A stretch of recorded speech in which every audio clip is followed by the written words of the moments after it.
Γεια σας φίλοι μου χρυσοθύρες, ερευνητές με ανιχνευτές μετάλλων. Κοντά σας σήμερα με ένα νέο επεισόδιο της σειράς Tips by Kyritsis, όπου δίνουμε γρήγορες συμβουλές για το πώς θα δουλέψουμε πιο σωστά και αποδοτικά τους ανιχνευτές μετάλλων μας.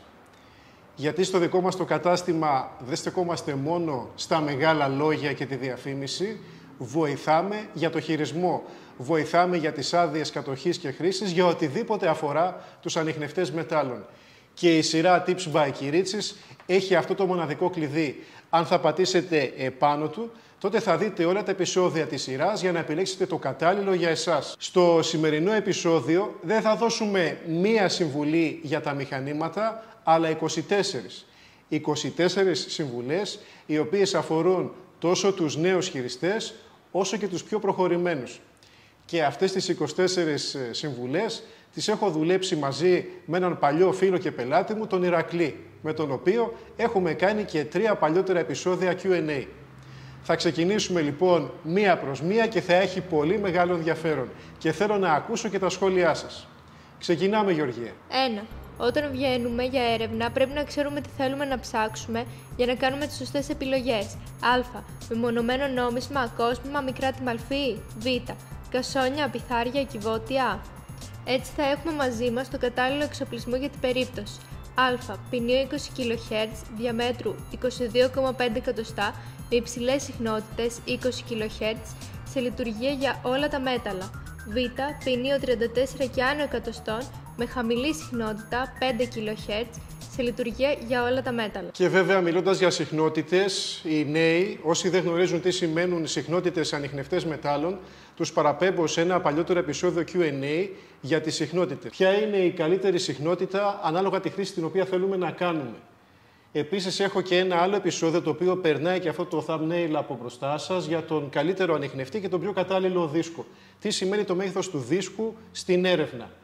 Και να θυμίσω ότι στους ανιχνευτές Quest και ειδικά στα μοντέλα της XP έχουμε πλήθος επιλογών συχνοτήτων στο μενού, μία συχνότητα πολλές ταυτόχρονα, διαφορετικά μεγέθη δίσκων για την κατάλληλη χρήση.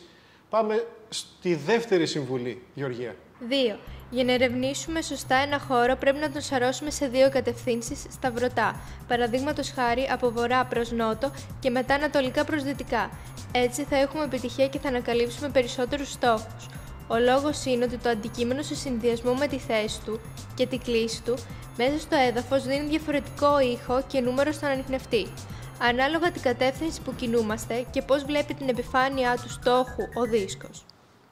Αυτό ισχύει, ότι θα πρέπει να κάνουμε σταυρωτές σαρώσεις για να έχουμε καλύτερη κάλυψη και να βρούμε στόχους, ειδικά για μικρούς στόχους όμως, έτσι. Όσοι κάνουμε ανίχνευση μετάλλων από χόμπι, αυτό ισχύει. Όταν ψάχνουμε να βρούμε ένα μεγάλο αντικείμενο, δεν έχει τόσο σημασία, έχει και τη σημασία του και σε αυτή την περίπτωση, αλλά δουλεύουμε με μεγάλα ποινία εκεί. Οπότε η θέση του αντικειμένου δεν είναι και τόσο... δεν έχει και τόσο μεγάλη σοβαρότητα, γιατί το αντικείμενο έχει πάντοτε μεγάλη επιφάνεια. Δεν είναι ένα κέρμα όρθιο έτσι που θα το δει από δεξιά, δεν θα το δει τόσο καλά από αριστερά ο ανιχνευτής. 3. Η καλύτερη έρευνα γίνεται μετά από βροχή. Η υγρασία ενισχύει τη γείωση του μετάλλου και έχουμε καλύτερη αναγνώριση και μεγαλύτερο βάθος. Αυτό είναι σωστό όταν ερευνάμε ειδικά για μικρά αντικείμενα.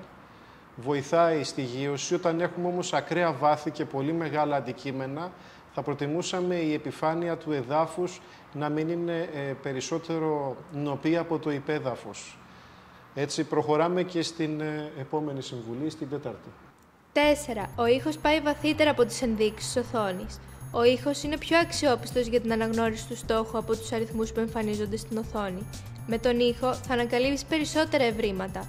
Οι δύσκολοι στόχοι, είτε μικροί ή σε βάθος ή σε λάθος κλίση και σε έδαφος με μετάλλευμα, ανακαλύπτονται μόνο με τον ήχο. Σωστά, και έχουμε και ένα παλιότερο επεισόδιο Tips by Kyritsis, όπου λέει ερευνάτε σε όλα τα μέταλλα ή με διαχωρισμό.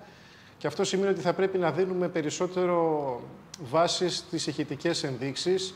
Έχουμε και ένα άλλο επεισόδιο Tips by Kyritsis, το οποίο μας λέει ότι πρέπει να μάθουμε πρώτα να ακούμε και μετά να βλέπουμε. Σας παραπέμπω και σε αυτά τα προηγούμενα επεισόδια, τα οποία είναι πολύ σημαντικά για αυτούς που τώρα ξεκινάνε. Η επόμενη συμβουλή. 5. Ο χρυσός 24 καράτια, το ασίμι και οι δύσκολοι στόχοι, π.χ. νόμισμα δαχτυλίδι, που έχουν κλείσει 45 μοίρες και άνω με το έδαφος, θέλουν συγκεκριμένο τρόπο έρευνας. Τύπος ποινίου, κυκλικό ή ελλειπτικό. Διάμετρος ποινίου, 22,5 εκατοστά ή 24 επί 13 εκατοστά. Συχνότητα 20 kHz. Έρευνα σε όλα τα μέταλλα, all metal. Αυτό το οποίο θέλουμε να σας πούμε είναι πως αν ένα μικρό αντικείμενο, ένα κέρμα για παράδειγμα είναι όρθιο, δεν δίνει μεγάλη επιφάνεια προς το ποινίο, έτσι δεν εντοπίζεται και τόσο αποδοτικά. Για αυτούς τους λόγους θέλουμε ένα μικρό ποινίο, όπως εδώ σας παρουσιάζω τον XPORIX, αλλά ένα ποινίο το οποίο μπορούμε να μεταβάλουμε τη συχνότητά του εδώ από τον ανιχνευτή. Το βέλτιστο διαμέτρημα είναι στα 20,5 εκατοστά, όπως βλέπετε το δίσκο υψηλών συχνοτήτων HF της XP, και από το μενού εδώ του ασύρματου ανιχνευτή του XPORIX μπορούμε να επιλέξουμε τη συχνότητα 20 kHz. Έτσι αυτοί οι κρυμμένοι εντός εισαγωγικών στόχοι πλέον ανιχνεύονται, γίνονται φανεροί με τον ανιχνευτή. Και φυσικά να μην κάνουμε καμία απόρριψη, έτσι, γιατί αλλοιώνεται η αναγνώριση του μετάλλου όταν το αντικείμενο είναι μικρό και στέκεται όρθιο. 6. Σε όλες τις δοκιμές βάθους που γίνονται στους ανιχνευτές στον αέρα, δοκιμαστήρια, κήπους, σπίτια, αφαιρέσει 33% σε συνθήκες πραγματικής έρευνας μέσα στο χώμα. Αυτό ισχύει γιατί όταν κάνουμε δοκιμές, εμείς γνωρίζουμε πού βρίσκεται ο στόχος. Ειδικά ισχύει αυτό για τα μικρά αντικείμενα και βάζουμε ακριβώς τον δίσκο από επάνω τους. Έτσι πιάνουμε και το πιο αδύνατο σήμα και το πιο οριακό σήμα, επειδή γνωρίζουμε πού είναι ο στόχος όταν κάνουμε τις δοκιμές. Αυτό δεν ισχύει τόσο για τα μεγάλα αντικείμενα σε λειτουργία για όλα τα μέταλλα πολυσυχνοτικά. Όταν δουλεύουμε με το Deus 2 εδώ, στο τροποποιημένο πρόγραμμα το 16 που ονομάζεται Μεγάλα στο μενού του ανιχνευτή, το οποίο φτιάχνουμε εμείς εδώ στην αντιπροσωπεία μας για τους πελάτες μας, οι οποίοι ψάχνουν να βρουν μεγάλα αντικείμενα σε βάθος. Δεν έχει δηλαδή καμία απώλεια βάθους στο σήμα του ανιχνευτή. Μέσα στο έδαφος και το δοκιμάσαμε και έχουμε δείξει και το δοκιμαστήριο της Κορίνθου. Περνάει το thumbnail από εσάς τώρα από μπροστά από τις οθόνες σας. Δεν ισχύει αυτό τόσο σε παλμικούς ανιχνευτές που δουλεύουν με τελάρο, όπως το Geosensys, το Lones X3 και το Extreme Hunter. Δεν έχουμε καμία απώλεια βάθους γιατί πάμε για μεγάλο αντικείμενο. Και το τελάρο λοιπόν κρατάει βάθος μέσα στο χώμα, ακόμα και σε δύσκολα εδάφη, με το σωστό ground balance, με τη σωστή τεχνική όμως. 7. Πρέπει να γνωρίζεις ότι δεν υπάρχουν ανιχνευτές χρυσού. Υπάρχουν ανιχνευτές μετάλλων. Και βέβαια, υπάρχουν ανιχνευτές μετάλλων οι οποίοι μπορεί να κάνουν διαχωρισμό μετάλλων. Και τι σημαίνει διαχωρισμός μετάλλων? Διαχωρίζουν πραγματικά οι ανιχνευτές? Δείτε ένα επεισόδιο Q&A στο οποίο είχα μιλήσει για το διαχωρισμό, τον σωστό, τον καλύτερο διαχωρισμό που μπορεί να προσφέρει ανιχνευτής. Και αυτό δεν είναι άλλο από τον παλμογράφο, τον οποίο θα βρείτε εδώ, στο XPDeus 2. Τι σημαίνει διαχωρισμός μετάλλων στους ανιχνευτές, ποιος είναι ο καλύτερος διαχωρισμός και πώς μπορούμε να τον πετύχουμε. Και ένα άλλο επεισόδιο πριν από κάποια χρόνια, όπου μιλάω για τον ανιχνευτή με έναν σαρκαστικό τίτλο, ο οποίος πιάνει μόνο χρυσό. Για να προσέχετε να μην την πατήσετε, γιατί κοροϊδίες στο ίντερνετ, full παιδιά. Προσοχή μεγάλη στους ανιχνευτές που πιάνουν μόνο χρυσό. Δεν υπάρχει τέτοιο πράγμα. Επόμενο. 8. Ερευνάμε πάντα σε πρόγραμμα για όλα τα μέταλλα χωρίς απορρίψεις. Όσο απορρίπτουμε μέταλλα, ό,τι επιπλέον εργασία βάζουμε να κάνει ο ανιχνευτής, χάνουμε βάθος, γίνεται σαν το γαϊδούρι που όσο το φορτώνεις τόσο πιο αργά πάει. Και στο τέλος δεν πάει καθόλου. Και υπάρχει ένα επεισόδιο Tips by Kiritzis, το οποίο λέει ερευνάτε σε όλα τα μέταλλα ή με διαχωρισμό. Εκεί θα δείτε τα μείον του να κάνουμε απορρίψεις, να μπούμε στο μενού και να σβήσουμε σίδερο, να σβήσουμε τσίγκο, να σβήσουμε αλουμινόχαρτα. Θα δείτε τι προβλήματα θα υπάρχουν, τι απώλειες θα έχουμε. 9. Όταν σε ένα στόχο δεν έχουμε σταθερό ήχο, είναι αδύναμος ή ακούγεται σίδερο και ευγενές και τα νούμερα παίζουν, καθαρίζουμε με το πόδι επιφανειακά 2 εκατοστά το έδαφος και ελέγχουμε πάλι με το ποινίο. Ανάλογα το αποτέλεσμα τον ελέγχουμε και στα βρωτά για επιβεβαίωση. Πολύ χρήσιμο λοιπόν για να ξεκαθαρίσει το σήμα. Δεν θεωρούμε τίποτα δεδομένο. 10. Όσοι ψάχνουν συγκεκριμένα μεγέθη στόχου και δεν κάνουν γενική έρευνα, π.χ. μόνο για μικρά νομίσματα, λεπτά κοσμήματα, μόνο για μεγάλα πιθάρια, κασόνια, χρησιμοποιούμε μονή συχνότητα, ανάλογα ή τροποποιημένο πολυσυχνοτικό πρόγραμμα. Στους ανιχνευτές οι οποίοι δουλεύουν με μία συχνότητα, είναι πολύ χρήσιμο για να κάνουμε στοχευμένη έρευνα, να πάμε μόνο για τα πολύ μικρά, για τα κρυμμένα αυτά αντικείμενα τα οποία είναι όρθια έτσι, σε δύσκολο μετάλλευμα, να βάλουμε υψηλή συχνότητα, να μπορεί να μας δίνει τη δυνατότητα να πάμε στα 20 kHz για παράδειγμα ο ανιχνευτής, που εκπέμπει μονή συχνότητα. Όταν έχουμε ανιχνευτεί μονή συχνότητα και πάμε για έρευνα μεγάλων αντικειμένων, κυβότια, κασόνια, παγούρια και αυτά, θα πρέπει να κατεβούμε πολύ χαμηλά, να πάμε στα 4 kHz ή στα 5. Να έχει τη δυνατότητα αυτή το μηχάνημα, αλλιώς δύσκολα τα πράγματα. Μπορεί να μην τους βρούμε αυτούς τους στόχους. Όμως, με το Deus 2 και το πολυσυχνοτικό πρόγραμμα 16 μεγάλα, το οποίο το βασίζω πάνω στο 9 τη μαλφή του κατασκευαστή, μπορώ να δουλεύω ταυτόχρονα σε πολύ χαμηλές συχνότητες, από 4 έως 14, δουλεύω σε πολλές συχνότητες ταυτόχρονα, έτσι έχω καλύτερο βάθος χωρίς να έχω παράσιτα από το έδαφος. Ο ανιχνευτής έχει πιο πολλές πληροφορίες ταυτόχρονα και κάνει πιο ήσυχη έρευνα και πιάνει πιο βαθιά. Γιατί δεν βασίζεται μόνο σε μία συχνότητα. Και έχω δείξει και ένα επεισόδιο Q&A όπου κάναμε σύγκριση Deus 1 μονή συχνότητα και Deus 2 που δουλεύει πολύ συχνοτικά. Για εξειδικευμένη λοιπόν χρήση, το πρόγραμμα 16 για έρευνα μεγάλων αντικειμένων μας καλύπτει αυτό το πολυσυχνοτικό καλύτερα από μία μονή συχνότητα. Προχωράμε. 11. Τα μικρά αντικείμενα είναι χαμένα και τα μεγάλα αντικείμενα είναι κρυμμένα. Ανάλογα τι κυνηγάμε, είμαστε χομπίστες της ανίχνευσης μετάλλων ή χρυσοθύρες κυνηγοί θησαυρών. Δηλαδή θα πρέπει πρώτα να αποφασίσετε τι θέλετε να κάνετε και μετά να επιλέξετε μηχάνημα. Για να κάνετε τη σωστή επιλογή και να μην πέσετε θύματα διαφημίσεων τα οποία κάνουν παραπληροφόρηση σε εσάς. Πρέπει να ξέρετε τι θέλετε. Και για να μάθετε τι θέλετε και τι ακριβώς σημαίνουν όλα αυτά οι συχνότητες, ο διαχωρισμός, είμαστε εμείς εδώ. Το μόνο κατάστημα στην Ελλάδα που φροντίζει να σας δίνει γνώση. Γιατί ο ενήμερος πελάτης είναι και ο καλύτερος στην επιλογή και στη χρήση του μηχανήματος. Δεν κάνει λάθη. 12. Για έρευνα σε βουνά και χωράφια είναι σωστό να χρησιμοποιούμε το στρογγυλό ποινίο. Για έρευνα σε πάρκα και παραλία είναι σωστό να χρησιμοποιούμε το oval ποινίο.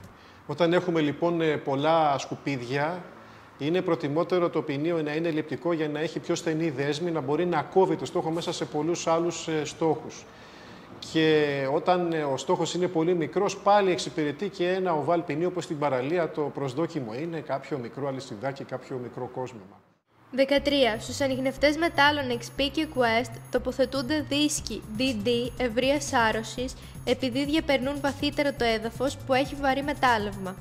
Ακριβώς, και ο δίσκος DD έχει αυτήν εδώ τη γεωμετρία, δηλαδή υπάρχει D, το ένα D είναι ο πομπός και το άλλο είναι ο δέκτης. Στην παλιότερη εποχή οι δίσκοι ήταν ομόκεντροι, θυμάστε λοιπόν τα ποινία που είχαν μία τρύπα στη μέση. Οπότε υπήρχε ο πομπός, υπήρχε ο δέκτης, το ένα ποινίο μέσα στο άλλο. Τώρα το ένα ποινίο είναι δίπλα στο άλλο και σε αυτό το σημείο που ενώνονται τα δύο ποινία είναι συγκεντρωμένη όλη η δύναμη του ανιχνευτή και έτσι το μηχάνημα δεν βλέπει πολύ μετάλλευμα, όπως το ομόκεντρο ποινίο δεν έχει πολύ επιστροφή από το έδαφος και μπορεί να περάσει καλύτερα το σήμα του μέσα σε δύσκολο μετάλλευμα, σιδηρόπετρες. Τα μηχανήματα της Quest και της XP έχουν πλέον όλα δίσκους DD για αυτόν τον λόγο. 14. Η σωστή έρευνα γίνεται πάντα με ακουστικά. Δεν πρέπει να ακούμε εξωτερικούς ήχους παρά μόνο αυτούς που έρχονται από τη γη. Τα βαθιά αντικείμενα και οι δύσκολοι στόχοι έχουν ασθενείς ήχους και θέλουν ιδιαίτερη προσοχή. Το παραμικρό που ακούγεται να του δίνουμε σημασία γιατί εκεί μπορεί να κρύβεται το ποθούμενο.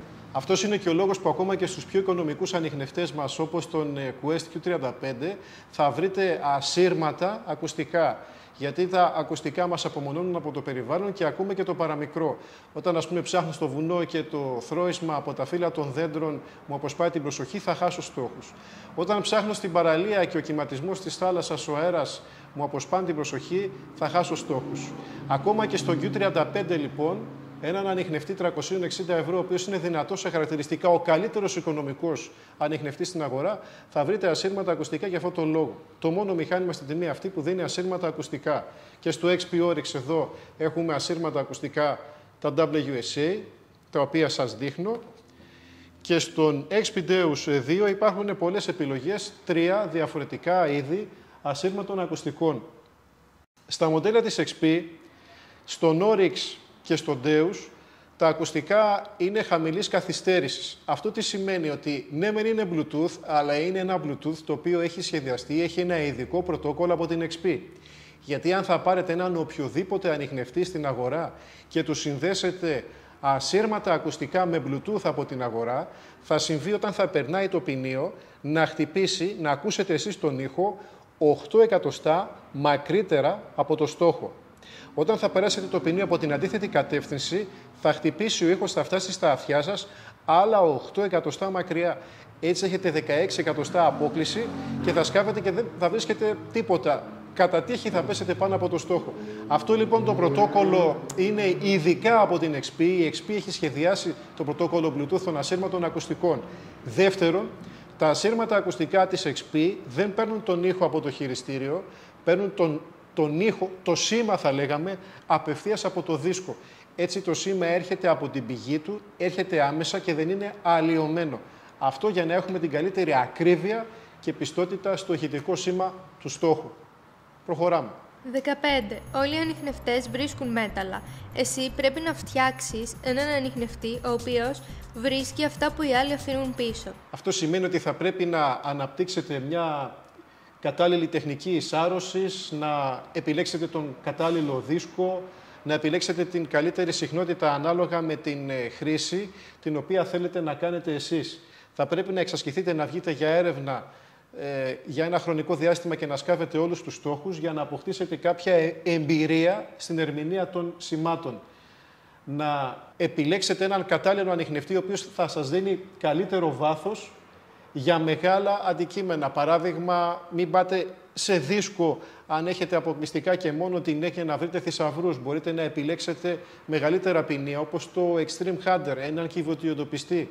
Ένα μηχάνημα του box 2 κουτιών που μπορεί να φτάσει 2 και 2,5 μέτρα για μέγεθος κυβωτίου, 3 και 3,5 μέτρα για μέγεθος κάνιστρου. Όχι με δίσκο λοιπόν σε αυτή τη χρήση. Και μην ξεχνάμε ότι το Extreme Hunter δίνει το επιπλέον μπόνους της πρόσβασης σε περιορισμένους στενούς χώρους. Δεν είναι παλμικός ανιχνευτής με τελάρο που δεν μπαίνει, μπορούμε να το μανουβράρουμε. Αυτή είναι η διαφορά δίσκου και μεγάλων ποινίων. Προχωράμε. 16. Όταν ψάχνουμε παλιούς οικισμούς, τα πιο πολλά ευρήματα βρίσκονται σε μονοπάτια 40%, σε χώρους συγκέντρωσης 40%, πλατείες, βρύσες, αλόνια, νεκροταφεία, σε σπίτια 20%. Γωνίες, πλατήσκαλο, τζάκι, φούρνος, βάσεις σκεπής. Στα παλιά τα πέτρινα σπίτια λοιπόν, όχι σε σπίτια τα οποία έχουν οπλισμένο μπετό.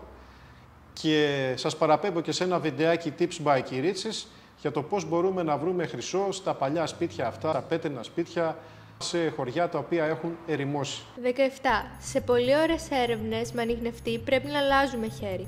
Όταν ερευνούμε πάντα με το ίδιο χέρι, υπάρχει συστηματική κόπωση του ίδιου άκρου και κίνδυνος εμφάνισης στενοντίτιδας. Σε κάθε στόχο που σταματάμε την έρευνα για να σκάψουμε, αλλάζουμε το χέρι από το δεξί στο αριστερό και αντίστροφα. Έτσι μοιράζουμε την κόπωση και αποφεύγουμε τυχόν τραυματισμούς. Όσοι ζητάνε τον πιο ελαφρύ ανιχνευτή μετάλλων στην αγορά επιλέγουν XP. Η XP λοιπόν με το μοντέλο XP Oryx μας προσφέρει τον ελαφρύτερο ανιχνευτή μετάλλων στην αγορά για πολύ ωραία έρευνα με βάρος μόνο 700 γραμμάρια. Έχει βάλει κάτω όλες τις άλλες μάρκες. Και τα μοντέλα Deus 1 και Deus 2 δεν υπολείπονται, είναι πολύ κοντά στα 750 γραμμάρια, στα 800 γραμμάρια. Δεν πρόκειται να κουραστούμε ποτέ με ένα Deus 2, Deus 1 ή XP Oryx. Δεν πρόκειται ποτέ να έχουμε κάποιο θεματάκι στην υγεία μας, δεν πρόκειται να έχουμε κόπωση, τενοντίτιδα, ποτέ.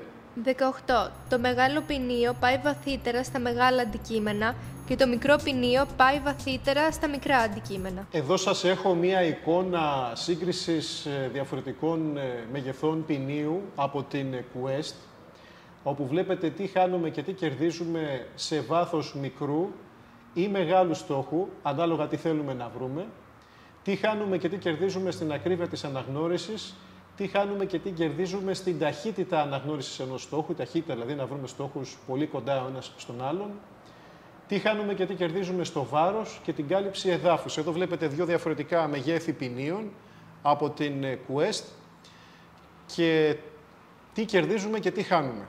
19. Ο σωστός τρόπος για να βγάλουμε το έβριμα από το χώμα χωρίς να το καταστρέψουμε είναι ο παρακάτω. Πρέπει εκτός του ανιχνευτή να έχουμε pinpointer, φτιάρι ή τσαπάκι, μαχαίρι, γάντια. Αφού ο ανιχνευτής εντοπίσει ένα στόχο, ελέγχουμε πρώτα με το pinpointer αν είναι επιφανειακός. Αν το πιάσουμε με το pinpointer, σκάβουμε γύρω-γύρω του, προσεκτικά με το μαχαίρι. Αν δεν εντοπίζεται με το pinpointer, σκάβουμε με το τσαπάκι μια επιφάνεια 5 εκατοστά και ελέγχουμε πάλι με το pinpointer. Αυτή η διαδικασία συνεχίζεται 5 με 5 εκατοστά μέχρι να τον πιάσει. Όταν χτυπήσει το pinpointer, σημαίνει ότι ο στόχος είναι κοντά. Αφήνουμε το τσαπάκι και συνεχίζουμε γύρω-γύρω με το μαχαίρι. Με αυτόν τον τρόπο είμαστε 100% σίγουροι ότι δεν θα καταστρέψουμε το έβριμα που είναι θαμμένο στο χώμα. Στο κατάστημά μας θα βρείτε διαφορετικά pinpointer από 35 ευρώ έως και τα 170 και αλλάζει το βάθος που μπορούν να κάνουν εντοπισμό και τα χαρακτηριστικά τους. Τα πιο απλά δεν είναι φορτιζόμενα στα 35 και στα 60 ευρώ. Πιο δυνατό μετά είναι το Expander Land στα 100, μετά είναι φορτιζόμενα και αδιάβροχα της XP, το μοντέλο Mi 4 και το μοντέλο Mi 6. Το Mi 6 το βλέπετε εδώ. Είναι το μόνο ασύρματο pinpointer της αγοράς. Μπορούμε να το περάσουμε και εδώ στη ράβδο του ανιχνευτή για να είναι πιο ξεκούραστο και ζυγισμένο στο πίσω μέρος για να μην αισθανόμαστε βάρος. Αυτό το pinpointer όταν το συνδέσουμε ασύρματα στο Deus 2, Deus και Oryx, μπορούμε από το μενού των ανιχνευτών να αυξήσουμε την ευαισθησία και εκεί είχαμε κάνει παλιότερα μια δοκιμή με ζούρα, όπου το pinpointer συνδεδεμένο εντόπισε το κυβότιο πυρομαχικών στα 50 εκατοστά. Απίστευτο και όμως αληθινό. Έχουμε και το pinpointer της Quest, το Expander Max, το οποίο μπορεί να κάνει διαχωρισμό μετάλλων, μπορεί να μας δείξει αν ο στόχος είναι σίδερο ή όχι. Από σκαπτικά εργαλεία θα βρείτε στο κατάστημά μας το Quest Diamond Digger, το οποίο έχει θήκη ζώνης. Μπορούμε να το μεταφέρουμε με αυτή την θικούλα εδώ. Αυτό το σκαπτικό εργαλείο έχει δύο πριονωτές πλευρές. Μπορούμε να κόψουμε ρίζες που θα βρεθούν στο διάβα μας όταν σκάβουμε να βρούμε τον στόχο. Έχει αντιελαστική λαβή εδώ από επένδυση ελαστικού, έτσι. Και έχει αυτό τον εργονομικό σχεδιασμό, το σχήμα Γ, το οποίο πολλαπλασιάζει την δύναμη του σκαψίματος και δεν μας κουράζει. Το Quest Diamond Digger πωλείται στα 50 ευρώ. Και το νέο μοντέλο, το οποίο ήρθε στα μέσα του 2023, έχει ένα πιο φαρδί νεύρο εδώ που θα δείτε, για να είναι ακόμα πιο ανθεκτικό και δεν λυγίζει από αναξίδωτο ατσάλι. Και βέβαια γαντάκια για να προστατεύουμε τα χέρια μας, ειδικά τους καλοκαιρινούς μήνες. Στα βουνά μας υπάρχουν φίδια, υπάρχουν αγκάθια. Αυτά είναι τα γαντάκια της Quest, τα οποία τα έχουμε σε διαφορετικά μεγέθη. Εσείς διαλέγετε το μέγεθος που σας ταιριάζει. 20. Όταν ερευνάμε ένα χώρο, π.χ. ένα στρέμμα και βγάλουμε 10 στόχους, πρέπει μετά από ένα χρονικό διάστημα να τον ξαναψάξουμε πάλι. Τότε θα διαπιστώσουμε ότι θα βγάλει και άλλους στόχους. Αυτό πρέπει να επαναλαμβάνεται μέχρι να μην βγάλει κανέναν. Τότε θα είμαστε σίγουροι ότι τα βρήκαμε όλα. Πολύ κατανοητό και πολύ χρήσιμη συμβουλή. Απλή και πρακτική. Προχωράμε. 21. Κυκλοφορούν πολλά βίντεο με συγκρίσεις ανιχνευτών μετάλλων μεταξύ 2, 3 ή περισσότερες μάρκες. Σχεδόν σε όλα είναι ένας ο χειριστής που τα παρουσιάζει. Χρησιμοποιεί μία το ένα και μία το άλλο μηχάνημα και βγάζει το αποτέλεσμα. Τέτοια τεστ με ένα χειριστή είναι άκυρα. Τεστ ανιχνευτών γίνονται παίρνοντας δύο έμπειρους χειριστές, ο καθένας με τον ανιχνευτή του. Τους πάμε στο δοκιμαστήριο και εκεί θα μας δείξει ο καθένας τι ψάρια πιάνει το μηχάνημά του. Βέβαια, αυτά τα τεστ δεν είναι αντικειμενικά και το τεστ για να είναι αντικειμενικό θα πρέπει να γίνει με δύο έμπειρους χειριστές, διαφορετικούς χειριστές, ο οποίος ο καθένας ξέρει πώς δουλεύει το μηχάνημά του. 22. Όταν βγαίνουμε για έρευνα πρέπει να γνωρίζουμε τι πάμε να ψάξουμε. Κασόνια, πιθάρια, κυβότια ή νομίσματα, κοσμήματα, τη μαλφή. Επιλέγουμε άλλο ποινίο και άλλη συχνότητα για το ένα και άλλη για το άλλο. Όπως ο κυνηγός όταν πάει για πουλιά παίρνει κοντόκανη καραμπίνα και ψηλά σκάγια και όταν πάει για γουρούνια παίρνει μακρύκανη με χοντρά. Έτσι και εμείς πρέπει να φέρουμε τον κατάλληλο εξοπλισμό. Μεσαία λύση δεν υπάρχει και τα δύο μαζί δεν γίνονται τέλεια. Ή θα χάσουμε από το ένα ή από το άλλο. Η επιλογή δίσκου είναι πολύ σημαντική στον ανιχνευτή μετάλλων. Σας έχω εδώ το δίσκο υψηλών συχνοτήτων της XP, των 22,5 εκατοστών διαμέτρου, κατάλληλος για μικρά αντικείμενα, τα οποία είναι δύσκολα, είναι μικρά, λεπτά κοσμήματα, είναι αντικείμενα τα οποία δεν έχουν μεγάλη επιφάνεια προς το ποινίο, είναι κρυμμένα δηλαδή με την έννοια επειδή είναι κάθετα στο έδαφος, Είναι σε έδαφος θαμμένα με πολύ μετάλλευμα. Εδώ αντίθετα έχω έναν δίσκο κατάλληλο για έρευνα μεγάλων αντικειμένων. Είναι ταυτόχρονης εκπομπής πολλών συχνοτήτων FMF από 4 έως 45 kHz. Είναι το XP Deus 2, διάμετρος 34 επί 28 εκατοστά. Αυτός ο δίσκος από το μέγεθός του είναι πιο αποδοτικός όταν ζητάμε να βρούμε μεγάλους στόχους, αποκρύψεις δηλαδή, όχι μικρά και χαμένα κοσμήματα. 23. Το 99% των στόχων που είναι ευγενή μέταλλα είναι μικρά, κάτω από το μέγεθος ενός σπιρτόκουτου. Γι' αυτό και το 99% των ευγενών στόχων εντοπίζονται βαθύτερα με ποινίο 9 ιντσών 22,5 εκατοστά. Και μόνο το 1% των ευγενών στόχων που είναι μεγάλοι, με μεγαλύτερα ποινία. Και βέβαια όταν κάποιος νέος ξεκινάει το χόμπι, νομίζω ότι θα βγει έξω και θα βρει με την πρώτη θησαυρούς. Αλλά στην πορεία, όσο ασχολείται με αυτή τη δραστηριότητα, τα ευρήματα τα οποία έρχονται είναι μικρά. Και φυσικά υπάρχουν και ευρήματα από ευγενή μέταλλα, αλλά αυτά δεν θα είναι κασόνια με λίρες. Μακάρι να είστε τυχεροί. Θα είναι μικρά αντικείμενα, θα είναι κοσμήματα, θα είναι νομισματάκια. Γι' αυτό θα πρέπει να αρχίσουμε να γινόμαστε λίγο πιο ρεαλιστές, λίγο πιο αντικειμενικοί στην επιλογή εξοπλισμού και δίσκου, για να είμαστε πιο αποδοτικοί στα ευρήματα τα οποία συνήθως έρχονται. Όχι σε αυτά τα οποία φανταζόμαστε. Σε αυτά τα οποία πρόκειται να βρούμε στην πράξη και στις στατιστικές τις οποίες σας αναφέρουμε εδώ, 99%. Έτσι. 24. Για όσους ασχολούνται με το χόμπι και κυνηγάνε πολύ μικρούς στόχους σε εδάφη με δύσκολο μετάλλευμα, το πρόγραμμα Ηρακλής είναι το καλύτερο για αυτό το κυνήγι. Χρησιμοποιήστε το στον ανιχνευτή XP Oryx με στρογγυλό ποινίο HF 22,5 εκατοστά υψηλών συχνοτήτων, μονή συχνότητα 20 kHz, πρόγραμμα για όλα τα μέταλλα. Αυτό το πρόγραμμα μπορεί να προσαρμοστεί σε όλους τους τύπους ανιχνευτών μετάλλων VLF, αρκεί να συνδυάσουν τις τρεις προϋποθέσεις: σχήμα ποινίου, διάμετρος ποινίου, μονή συχνότητα. Η XP είναι η μόνη εταιρεία που και στα τρία της μοντέλα XP Oryx, Deus 1, Deus 2 μπορείς να προσαρμόσεις αυτό το πρόγραμμα, γιατί διαθέτει όλα τα ποινία και όλες τις συχνότητες, πολλαπλές και μονές σε όλα τα μοντέλα. Αυτό είναι το XP Oryx. Είναι ο καλύτερος ανιχνευτής για κυνήγι μικρών αντικειμένων, γιατί συνδυάζει το σχήμα του ποινίου, στρογγυλό, τη διάμετρο του ποινίου 22,5 εκατοστά και τη δυνατότητα από το μενού να επιλέξουμε ποια συχνότητα θέλουμε να λειτουργεί το ποινίο. Και στην περίπτωσή μας για μικρά αντικείμενα πάμε στα 20 kHz. Αυτή είναι η καλύτερη συχνότητα. Η XP λοιπόν στην γκάμα της είναι η μόνη εταιρεία παγκοσμίως που προσφέρει μοντέλο το οποίο συνδέεται με δίσκο 22,5 εκατοστών, στρογγυλό, και μπορώ να προεπιλέξω εδώ την 20 συχνότητα, και αυτό γίνεται και στο μοντέλο Deus 1 και στο μοντέλο Deus 2.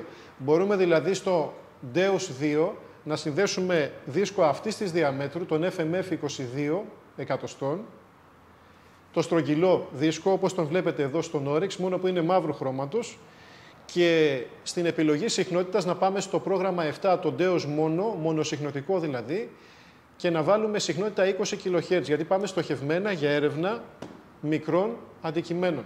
Αυτή την ευελιξία μας τη δίνει η XP. Στο Deus 2 μπορούμε να δουλέψουμε πολυσυχνοτικά, να ορίσουμε ποιες είναι οι μπάντες πολλών συχνοτήτων τις οποίες θέλουμε, 4-14, 4-24, 4-45 kHz. Αυτά έγιναν με την τελευταία αναβάθμιση.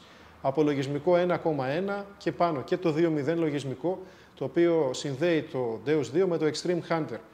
Μπορούμε να προεπιλέξουμε μπάντες συχνοτήτων, να δουλεύουμε πολυσυχνοτικά, ή να πάμε στο πρόγραμμα 7, Deus μόνο, και να βάλουμε τη μονή συχνότητα, η οποία η πιο αποδοτική για μικρούς στόχους είναι στα 20 kHz. Οι 4 kHz είναι πιο αποδοτική για μεγάλους στόχους. Παγκοσμίως δεν θα βρείτε άλλον ανιχνευτή να παρέχει αυτές τις τρεις προϋποθέσεις σε μοντέλα του. Στρογγυλό δίσκο, 22,5 εκατοστά, και επιλογή μονής συχνότητας. Ποιας μονής? Την 20 kHz. Στην παγκόσμια αγορά, αντίθετα, οι φίλοι μας, οι οποίοι κάνουν έρευνα για μεγάλα αντικείμενα, αποκρύψεις, κυβότια, κασόνια, τα οποία είναι θαμμένα βαθιά, δεν θα βρούνε άλλο μηχάνημα το οποίο μπορεί να συγκριθεί με το Deus 2. Γιατί το Deus 2 συνδέεται ασύρματα με το μεγαλύτερο ποινίο, το οποίο μπορεί να σας προσφέρει ανιχνευτής μετάλλων παραγωγής.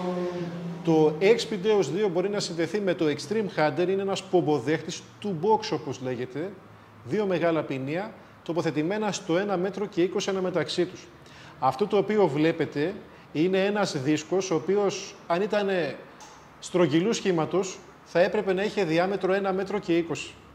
Αυτό λοιπόν το χαρακτηριστικό, ένα τόσο μεγάλο ποινίο, για έρευνα μεγάλων αντικειμένων, μόνο μεγάλων αντικειμένων και βαθιά, δεν το προσφέρει καμία άλλη εταιρεία.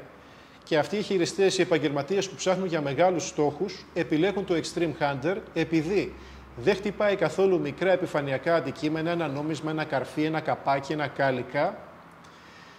Μπορεί και δουλεύει ψηλά από το έδαφος. 30 εκατοστά, για παράδειγμα, είναι το normal, περνάει πάνω από τους θάμνους και τις πέτρες. Επίσης, το δουλεύει μόνο ένας χειριστής, δεν χρειαζόμαστε δεύτερο άτομο να είναι μέσα στο τελάρο, εμείς να έχουμε την κονσόλα, όπως τους παλμικούς ανιχνευτές. Στο Deus 2, η καινοτομία δεν είναι ότι το μηχάνημα συνδέεται με το μεγαλύτερο ποινίο, το οποίο προσφέρει ανιχνευτής μετάλλων παγκοσμίως. Δεν είναι άλλο από το Extreme Hunter. Η πραγματική καινοτομία κατ' εμέ είναι πως αυτό το μεγάλο ποινίο, το Extreme Hunter, δουλεύει πολυσυχνοτικά. Στέλνει ταυτόχρονα πολλές συχνότητες στο έδαφος και έτσι έχουμε ακρίβεια, δεν έχουμε ψεύτικα σήματα όπως με τους παλμικούς ανιχνευτές όταν κατεβάσουμε το ποινίο κάτω στο έδαφος που θα έχουμε ένα συνεχές μόνιμο βόμβο. Δεν θα έχουμε ψεύτικα σήματα από το μετάλλευμα του εδάφους.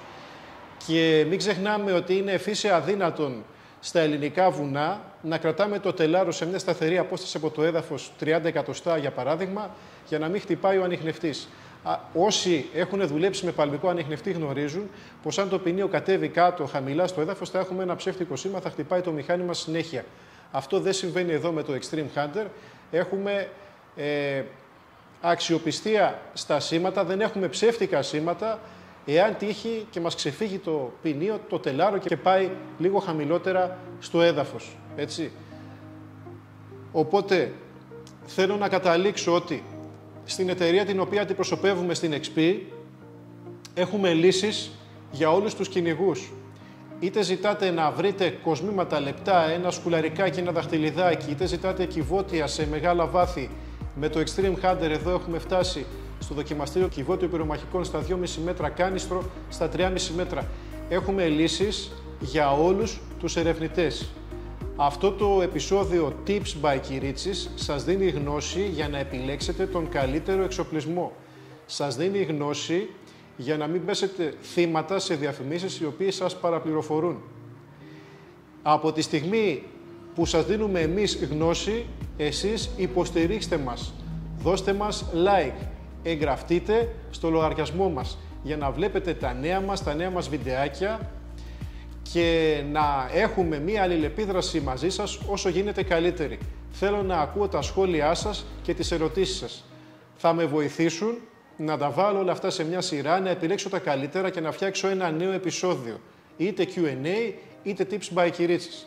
Ευχαριστώ για άλλη μια φορά που ήσασταν μαζί μας. Θέλω να ευχαριστήσω και τον φίλο μας, τον Ηρακλή, με την συνδρομή του οποίου βάλαμε κάτω αυτές τις 24 συμβουλές και τις δουλέψαμε μαζί για να φτιάξουμε το σημερινό επεισόδιο. Να είστε πάντα καλά φίλοι μου, να ερευνάτε σωστά με τους ανιχνευτές μετάλλων σας, να εκμεταλλεύεστε τα χαρακτηριστικά τα οποία δίνει η τεχνολογία τους, να επιλέγετε μηχανήματα τα οποία έχουν χαρακτηριστικά όχι στα λόγια, όχι στη διαφήμιση, αλλά επάνω στην πράξη. Σας ευχαριστώ για άλλη μια φορά που μείνετε μαζί μας και που υποστηρίζετε το κανάλι μας. Να είστε καλά. Γεια σας.